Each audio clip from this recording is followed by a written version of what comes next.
Hello, I'm the Nostalgia Critic. I remember it so you don't have to. Oh, Macaulay, why do you keep hopping up here? I'm sure you're a nice guy. Hell, you were probably a nice kid. But man, did you pick some dumb movies! And we're here to look at another stinker with Richie Rich. Culkin seemed like the perfect kid at the time to show us a subject matter I'm sure would have gone over really well today: how the 1% live. Brought to you by the ingenious visionary director of How to Lose a Guy in 10 Days, Richie Rich brings to the big screen a story nobody demanded to see from an actor clearly going through puberty based on a comic strip that younger kids have never heard of. With those credentials, how could you not greenlight this? Well, time is money, so let's start spending. This is Richie Rich. So back in the 90s, when we still had an economy, a young boy is born to a millionaire named Richard Rich. The boy's name? Richie Rich. You know, you ever wonder if either the father or son would have a different life if their parents named them Poor E Broke? Hey, that's my legally born name! We see them go through the typical rich kid jokes like playing catch while doing business meetings, genetically altering a dog's body to have money signs on it, creepy, even building a giant mounted portrait to themselves. Oh, people of today's current financial status would just love this film. But his life isn't all just fun and games. There's also the importance of keeping up the illusion that his life is not all fun and games. Like having him do a ribbon cutting at a tool factory. Fitting, as many would consider this character to be a united tool. On behalf of my dad, thanks for the wrenches. I know my dad loves socket wrenches. I know I love socket wrenches. And if my mom knew what a socket wrench was, I'm sure she'd love it too. So as you may have noticed by this point in his life, Culkin is sounding less like the kid from Home Alone and more like the sped-up audio of Sylvester Stallone. I'd like to stay, but I gotta go do my homework. It's been real. Yo, Adrian, come on, let's go ice skate. He also has a loyal butler named Cadbury. And no, he doesn't talk like this. But he does manage to keep a close eye on little Richie. This area is not secure, sir. Don't touch him. It's my job to protect him. Very well, Mr. Ferguson. But grab him like that again, and you will need protection. We British are known for our strength and athletic abilities. Poor kid. Poor kid? What are you talking about? He's the richest kid in the world. You don't have children, do you, Dave? My wife can't conceive. Thanks for that salt in the wound. It was then that Richie realized there was something missing in his life. Something simple. Something money could not buy. The movie will get to that stuff later, but for now, his dad is back from a business trip, only to find that he has to leave again. Excuse me, sir. It's a telephone call. The president. What country? This one, sir. Probably needs another loan. Yeah, that joke doesn't date this movie at all. Actually, it kind of makes it timeless. But don't worry, we have that guy who was supposed to be huge from Whose Line Is It Anyway, but then messed up by choosing movies like, well, Richie Rich. 10 times stickier than the strongest adhesive known to man. I call it cementia! His job is to sort of be the Q of the movie, making all sorts of gadgets and weapons that I'm sure will not make an appearance in the film's climax. 100 bees working overtime couldn't pollinate like this, baby. Behold, Robo-Bee. Yes, you never know when the world might need a Robo-Bee in their lives. The possibilities are just so limiting. Actually, doesn't that sort of look like the bee from Simon Says? In fact, don't the inventors of those things look suspiciously similar too? My god. Could it be there's some sort of conspiring connection between Simon Says and Richie Rich? Who gives a shit? We then meet the villain of our movie. How do we know he's the villain? Because he's played by John Larroquette. And let's face it, if John Larroquette ever played the good guy in something, your movie would just die faster. Your donations are costing the corporation over $1 billion a year, and I think it's just time we asked ourselves, what are we getting for it? He's their advisor and doesn't like how charitable their donations are and how wasteful their inventions may seem. We have glasses to help us see better and hearing aids to help us hear better. Why shouldn't we have something to help us smell better? This thing's way out of whack. Can I be excused? Thank you. Hey, yo, I'm like a mini Tony Danza here. If I may, might I suggest that you consider beefing up the security system? Oh, I don't think that'll be necessary, Lawrence. I mean, after all of our real valuables are locked in the rich family vault. Vault. So he makes the incredible discovery that the rich family is rich, and that taking control of their vault might make him even richer. Though to be fair, it looks like he's pretty rich already. He just fired a limo driver for parking too close to a puddle of water. How much more money do you need? No, I just want enough to buy a spaceship, go to the edge of the universe, travel through the outer rim, have an existential journey of self, and become the next evolution of mankind, therefore being in control of all the universe. But I bet you call me selfish for wanting that. Dead link on. Locate dead. Hiya, slugger. Locating Dad now. Don't you just love early CG technology that's trying to look hip but instead just gives you diarrhea of fear? Locate dead. Hiya, slugger. And why do his pupils get bigger? It's like he's looking to suck out my soul. Hiya, slugger. Ah! So Richie does what most kids would do around that age. Gives his dad a call when he has a zit. Did you do that growing up? I think I'm getting a zit. What do you think? Could we talk about this later? Oh, sure, Dad. I'm sorry. I'll see you tonight. Bye. See ya. See, this is one of the problems with the movie. The Richie character is so bland that we don't really know what to make of a scene like this. Is it funny because he's talking to him at such a delicate time, or because he's bringing it up to him at all?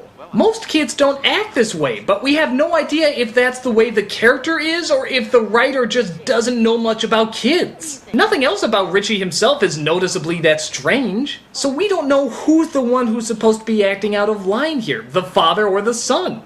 It's like the Animaniacs joke. Knock, knock. Who's there? Max. Max who? Max wants to come in and go crazy. Okay, now that's not really a joke, is it? You see, because it makes no sense. It does if you know Max. But I don't know Max! If you did, you'd be laughing. Same thing here. We see how Richie lives, but really we know nothing about him. Just that he has a lot of stuff. So a lot of these jokes fall flat. Some of the rich jokes are funny, but if you can't gauge the reaction of the character this stuff is being bounced off of, you yourself don't know how you're supposed to react. All we ever get is that he wants to get out more. So he manages to bring in, well, let's call them what they really are, a bunch of tokens. The token black kid, the token fat kid, the token cool kid, and the token girl kid. We know who you are. What, no chopper? And God said unto Noah, bring me one of every stereotype, and you will have your crappy 90s movie. And Noah said, No! And God struck him down with lightning. The end. Now the world don't move to the beat of just one drum. So Richie tries to befriend them, but in a very strange strategy, they decide it's best not to befriend the incredibly rich child. Yeah, I mean, what could they possibly gain hanging out with the richest kid in the world? It's so stupid. So what are you doing here? Well, I was wondering if maybe I can play with you guys. Play? No, I don't think this is such a good idea. Okay. All right. Okay. Not! Dude, they got me with the not card! Even though technically they never said anything positive to have the not card follow it. Oh, it still hurts! I wish there was something I could do to combat it or fight back, but... By God, it's just too cool! It's the perfect defense! It will never not be popular as long as I live! Not! But the Walking Sunny D commercial finally agrees to meet up with him, and needless to say, they're impressed. It ain't no house, it's a whole hood. I'm the black one. Luncheon is served. All right, food. I like this place. I'm the fat one. Food is my only identity. Master Richie was of the opinion that his young guests deserve a break today.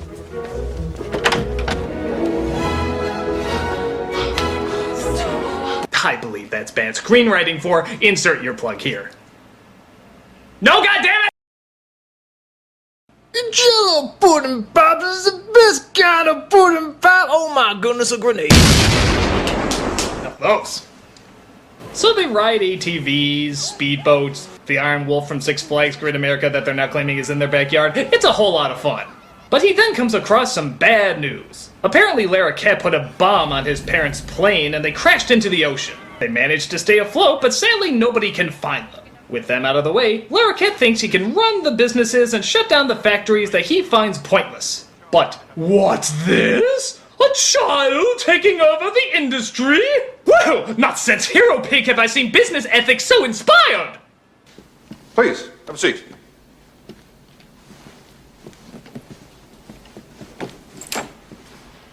Okay, I'm not gonna lie, that was pretty badass. How much stock do I own? 51% of the voting stock. Yes, but you are not of legal age to exercise your voting right. I stand in loco parentis and guardian ad litem to Master Richie. And accordingly, I give him full proxy power and authority. Like a motherfucking boss, sir. So Richie is now running things, and, like always, he does a good job of it. You know, wouldn't it be more awesome in one of these movies if the hero just crashes and burns the company? Billy Bean has tried to reinvent a system that's been working for years. Hey, Daddy, do you think you'll lose your job? You're discounting what scouts have done for 150 years? What the hell am I doing? Just not working out.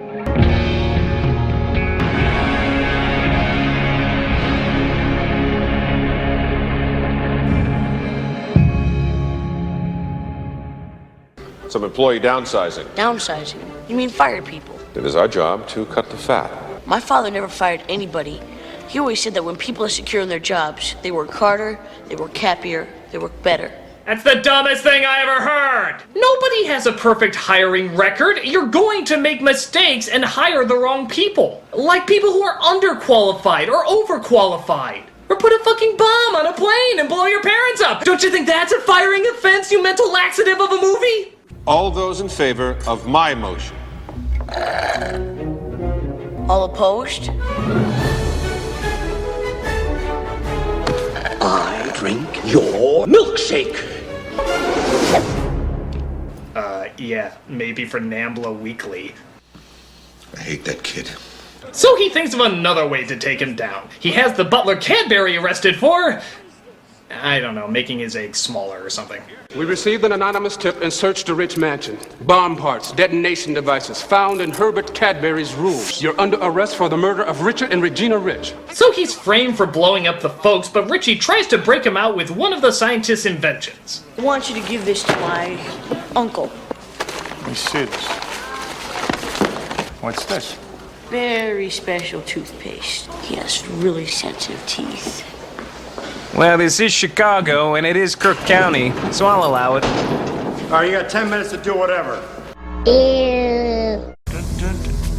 So he gets him the stuff just in time to have a thrilling off-screen battle.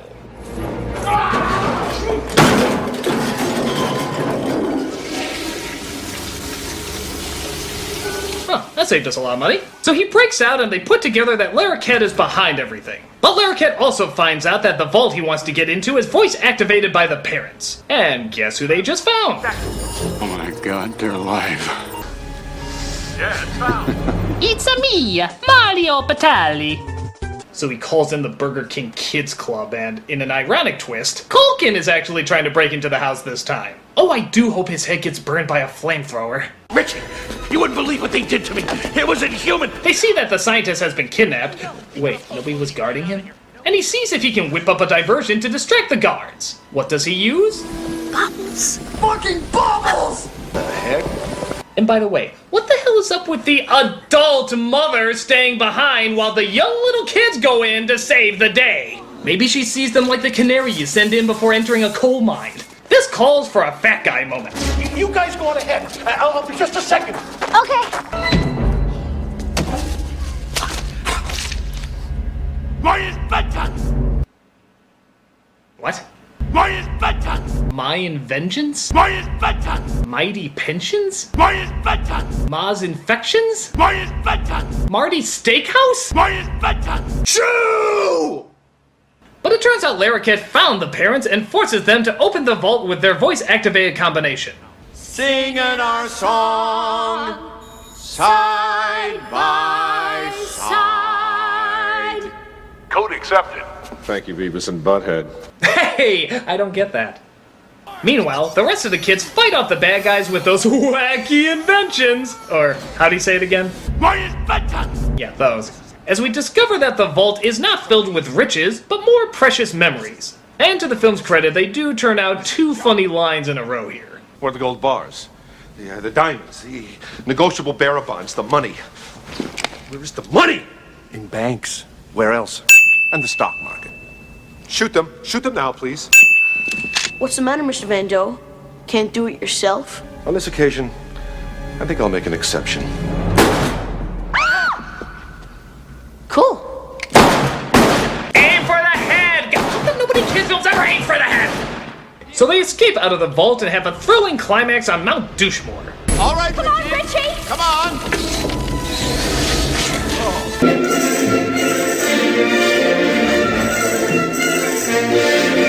Now off you go. Oh, cut the crap and stop pushing!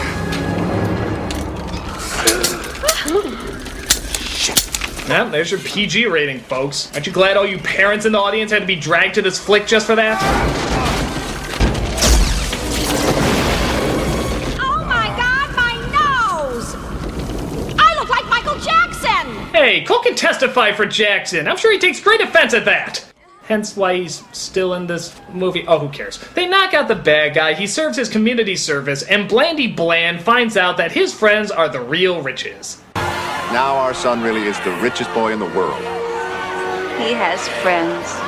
So I guess that means he doesn't need the money and he'll be handing it over to some sort of charity, or we'll just roll the credits. Hey, if it ends the movie faster!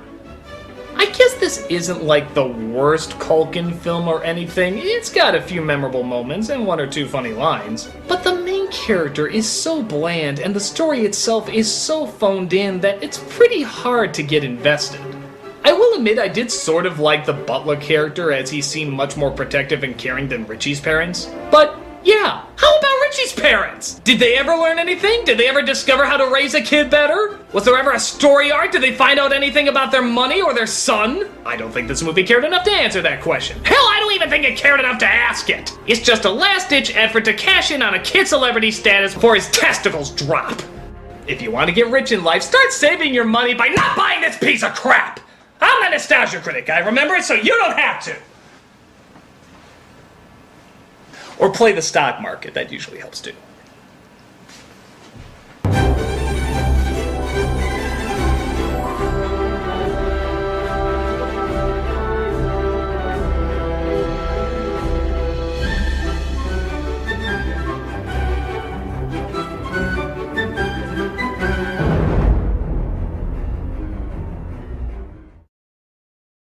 My